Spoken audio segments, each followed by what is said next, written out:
ओम शांति जी। अब पता चला कि मुरली तो अधूरे में रह गई। चलो रिकॉर्डेड मुरली आपको भेज देंगे, आप पूरी सुन लेंगे। और मैं समझती हूँ भेज दी, वो तो सुनाएंगे ना सबको। लेकिन जो समाचार था वो भी शायद कल हमने किया था ना। समाचार भी कल हमने कहा था, सुनाया था ना, मीटिंग का, संगठित योग का। नहीं, वो इनको इन्हीं की भेज दिए मैंने। मीटिंग वाला समाचार इनको नहीं जाएगा। अच्छा, इनको अभी आप बोलेंगे तो जाएगा। अभी मैं ऐसा समझ रही हूँ प्यारे बाबा की मुरली एक पूरी क्लास है, बहुत सुंदर क्लास होती है, जिसमें सबसे बड़ा निश्चय की बात है कि सचमुच ज्ञान सुनाने वाला कौन। मैं कभी मम्मा की हिस्ट्री सुनती हूँ या कभी मम्मा की जीवन कहानी की बातें सुनती हूँ, तो मुझे ऐसा आता है कि मम्मा नंबर 1 क्यों गई। वास्तव में नंबर 1 जाने का एक ही कारण रहा, ब्रह्मा बाबा का कहेंगे या शिव बाबा का कहेंगे। वो नंबर 1 का एक कारण है निश्चय बुद्धि 100% है कि स्वयं सर्वशक्तिवान शिव बाबा पढ़ा रहे हैं। ये निश्चय मैंने जहाँ तक देखा, जितना बाबा में था, जितना मामा में था, बाकियों में आया, लेकिन धीरे धीरे डेवलप होती चलेगी, अवस्था बढ़ती चली गई। लेकिन एक निश्चयात्मक स्थिति क्या होती है, आप सोचिए, सरल नहीं है। सब कुछ यज्ञ के अर्पित कर देना, और यहाँ तक कि अपने बच्चे हैं, लेकिन बाबा ने क्या शब्द कहा कि जब वो पालना करने वाला है तो मैं क्या पालना करूँगा। इसलिए वो सब पालना करेगा, तो मुझे इस चीज़ की चिंता है ही नहीं। तो ऐसे बाबा समर्पित हुआ। और मम्मा का मुझे याद आता है, क्योंकि शुरू शुरू में जब हम ज्ञान में चले तो ये बहुत आता था कि आप अपना निश्चय पत्र लिख करके दो, और काफ़ी बार निश्चय पत्र लिखवाया जाता था। यज्ञ में भी अपनी दादियाँ भी सुनाती थी कि बाबा कई बार कहता था 108 बार निश्चय पत्र लिखो। और ऐसा नहीं कि एक निश्चय पत्र लिखकर उसकी कॉपीज निकाल लो, लेकिन एक निश्चय पत्र दूसरे निश्चय पत्र से मेल ना खाए, मन के भाव इस कदर आपके आने चाहिए जो 108 बार लिखो तब भी जैसे और लिखना है, ऐसे मन के भाव बने रहे। तो 108 बार दादियों ने लिखा।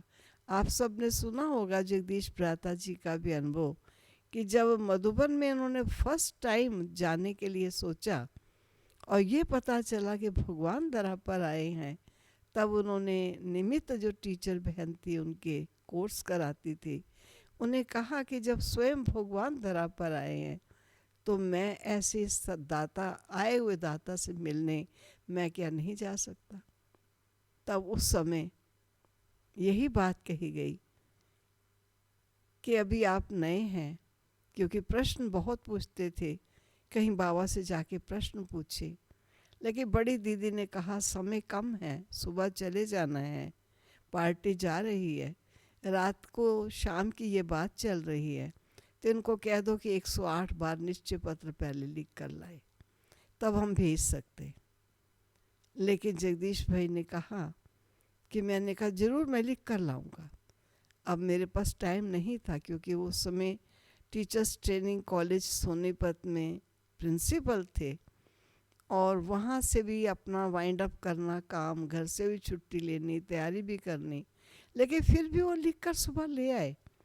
और जब निमित बहन ने जो दीदी बड़े थे उनको दिया कि दीदी लिख कर ले आया, तो दीदी बड़ी ने पकड़ते ही, बहुत शुरूढ़ बुद्धि थे बड़े दीदी हमारे, जो पहले दिल्ली जोन को देखते थे, तब उन्होंने कहा कि ये तो 108 नहीं लगते। जब उन्होंने गिने तो कुल 27 थे। उस समय दीदी ने कहा ये तो कुल 27 हैं। तो बाद में कहा जगदीश भाई ये तो कम है। तो जगदीश भाई ने सेकंड पेज करके दिखाया, उस पर लिखा हुआ था कृपया एक निश्चय पत्र को 4 बार पढ़िए। अगर 4 बार पढ़ेंगे 27 को, तो कितना हो जाएगा।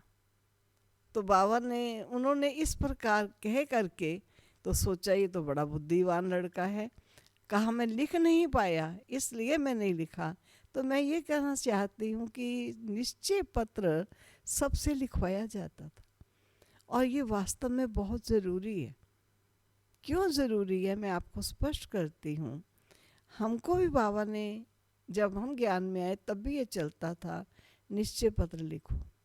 और जब बाबा व्यक्त हुआ तब भी एक बार दादियों ने लिख कर भेजा कि सभी का निश्चय पत्र लिखवा कर भेजो। तो मेरे मन में आया कि मुझे नहीं लिखना। अब हम बाबा के समर्पित बच्चे बन गए, सिवाय बाबा के अब हमारा कोई नहीं है। अब क्या निश्चय पत्र लिखेंगे, निश्चय तो हो ही गया। तो मैंने लिखा नहीं।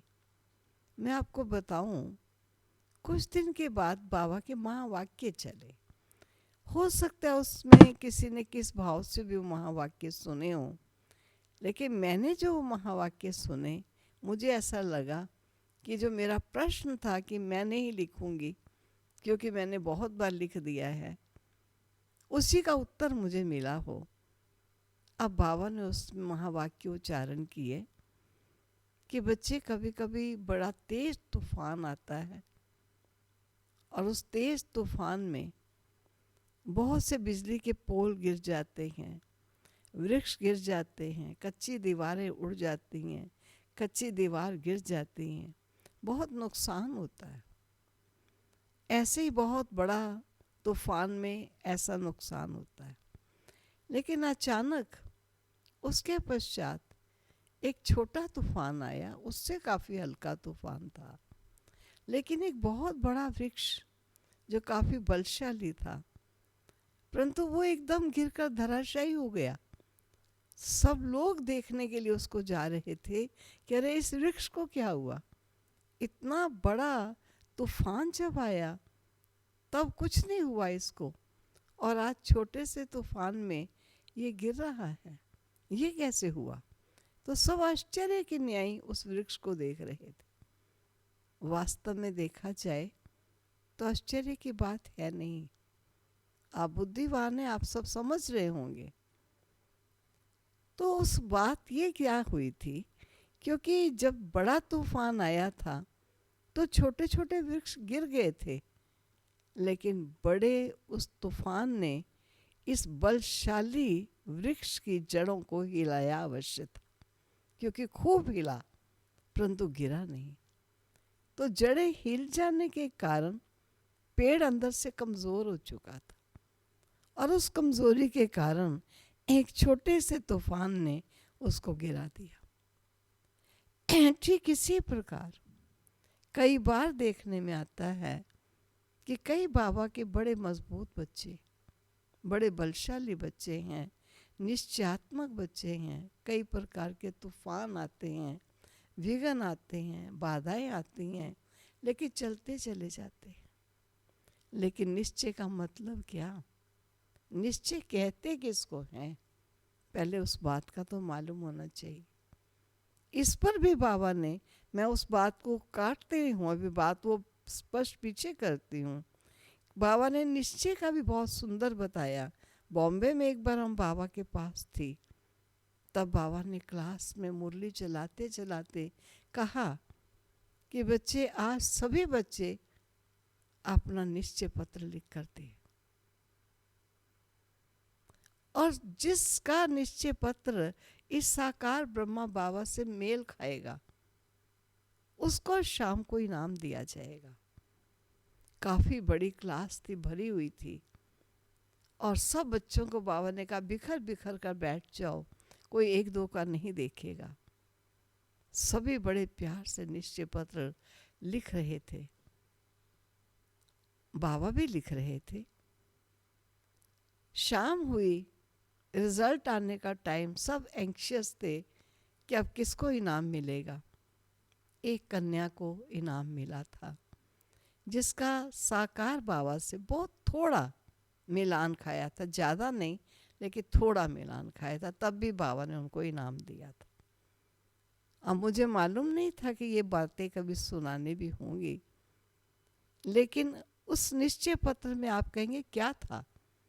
तो बाबा ने जो निश्चय पत्र लिखा उसमें एक भी बात में संशय की बात छोड़ दीजिए, एक भी बात छूटी हुई नहीं। मुझ आत्मा को कल पूर्व के समान 5000 वर्ष पहले जैसे महाभारी महाभारत युद्ध हुआ था, आज फिर से मान लीजिए मैं एक लाइन बोल रही हूँ कि पूरा ज्ञान जिसमें बाबा की पहचान, समय की पहचान, अपनी अवस्था की पहचान, ज्ञान के एक एक बिंदुओं का निश्चय, हर चीज़ लिखी थी। कई बार हम बच्चों को अंदर अंदर कोई संशय चलता है। मान लीजिए मैंने बहुत सेवा की और सर्वस्व रूप से ईश्वर के समर्पित हैं, लेकिन समय प्रति समय जब विघ्न आते हैं तो जो इतने समर्पित नहीं उनको बहुत सहयोग मिलता है और वो अपना वर्णन भी करते हैं, लेकिन हमें कोई ऐसा सहयोग की अनुभूति नहीं होती।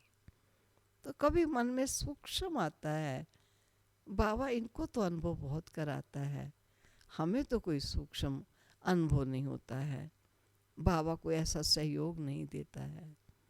या परीक्षा के बाद परीक्षा आती चली जा रही हैं, सबको मालूम है कि इनके सामने बहुत परीक्षाएं आई, लेकिन उन्होंने कभी पढ़ाई नहीं छोड़ी, कभी अपनी लगन में ढीले नहीं हुए, कभी सेवा में मुंह नहीं मोड़ा, कभी सहयोग में पीछे नहीं हटे।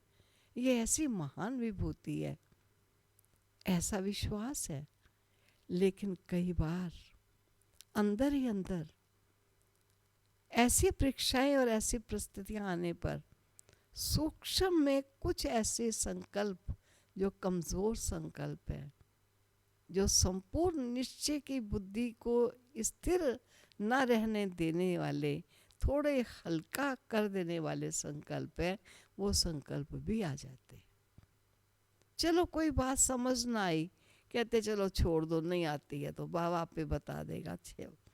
मानो छोड़ दो, ऐसा अभी संशय है, बाबा ने कहा है लेकिन निश्चय नहीं बैठ रहा।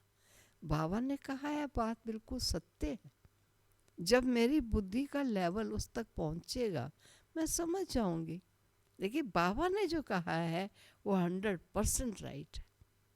इतना निश्चय हर पॉइंट का हो जाए तो बाबा कहते हैं, उसको कहते हैं निश्चय बुद्धि। तो जो वृक्ष बलशाली था और वो हल्के तूफान से गिरा, इसका कारण क्या हुआ कि समय प्रति समय जो एक बड़ा तूफान आया था, उस तूफान में उसकी जड़ें हिलाई जरूर थी, लेकिन मजबूत होने के कारण वो वृक्ष गिरा नहीं, लेकिन जड़ें हिली थी। ठीक इसी प्रकार हमें अपना निश्चय पत्र स्वयं लिखना चाहिए और देखना चाहिए। परिस्थितियाँ आई, परीक्षाएं आई, अनेक प्रकार के बाधाएं आए, विघ्न आए, हमारी मनोस्थिति कमज़ोर तो नहीं हुई। हमें ये तो नहीं आया बाबा आप तो मदद नहीं देते, आपका सहयोग नहीं मिल रहा। दाता सदा सहयोग देता है, देने पर बंधा हुआ है, लेकिन मुझे उनके प्रति कोई गिला शिकवा तो नहीं आता है।